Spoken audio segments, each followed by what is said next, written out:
That's Robert Brown Elliott. He was part of the first black law firm in Charleston. Charleston, the oldest city in South Carolina, is also home to the first black law firm in the South during the Reconstruction era. According to the African American Registry, Macon B. Allen opened the first black law practice in Boston, Massachusetts in 1845 with Robert Morris. 23 years later, he traveled south. 3 years after the end of slavery in the Confederacy, he came down to 91 Broad Street and formed a law office with two other really great African American heroes, Robert Brown Elliott and William J. Whipper. And the firm lasted until the fall of Reconstruction in 1877.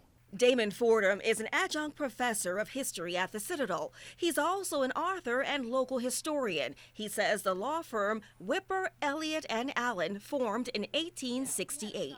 The law firm ended with Robert Brown Elliott leaving for New Orleans after the fall of Reconstruction. Robert Brown Elliott died in 1884 at the age of 42. Macon B. Allen died here of Alzheimer's disease in 1894. And William J. Whipper died in 1907 in Washington, D.C. Descendants of the groundbreaking attorneys still live in the Lowcountry. In fact, former State Representative Seth Whipper is also an attorney. I am the great grandnephew of William J. Whipper.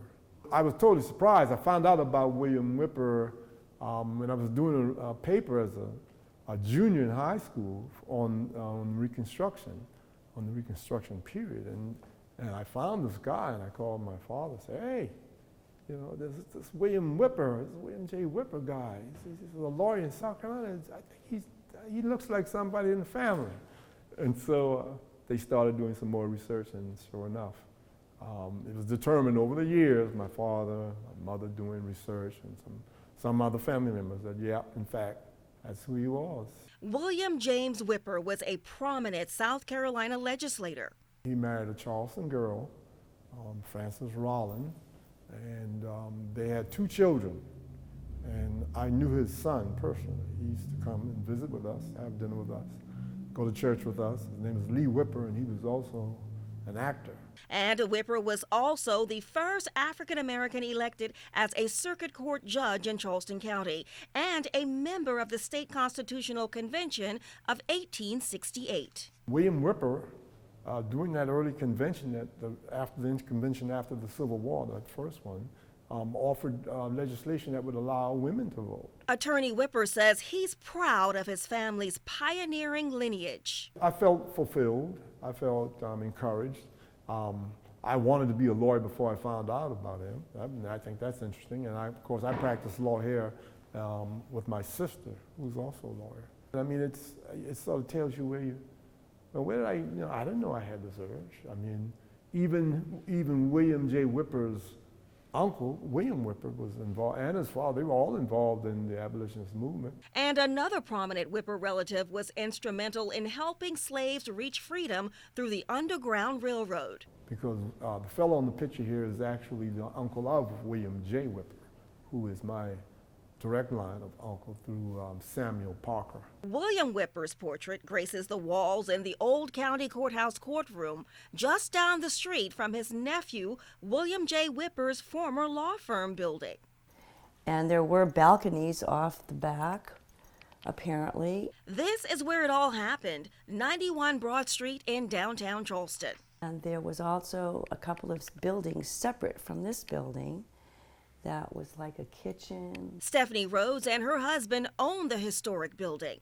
This building was built in 1793 or 94, and I believe it was one of the first buildings in this entire block. It's very historic, and that's one of the reasons we fell in love with the building. The news of the unknown historical significance comes as a pleasant surprise. I think it's awesome. I wish I had known that before. I just think it's so unique and special to the history of our country. I'm very happy about that. Another chapter of which we are a part now, too.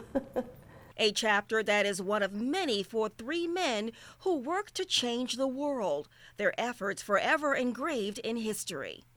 In 1895, when Senator Benjamin Ryan Tillman established the segregation laws of South Carolina, William J. Whipper, the great Robert Smalls, and several other great black leaders testified at the State House against that. Robert Brown Elliott in particular, he testified in 1871 before Congress against the brutality of the Ku Klux Klan in South Carolina. And that led President Ulysses S. Grant to sign the Enforcement Act that made domestic terrorism a felony. Macon B. Allen, he practiced law here primarily until later on he was actually appointed a judge during Reconstruction in 1873, a pretty prominent position. Fordham says their legacy has set the bar for generations to come. If these men could achieve such great heights with the oppression that they faced in those days, imagine what the young people of today can achieve with far less oppression in this day and age. Octavia Mitchell, Count on 2.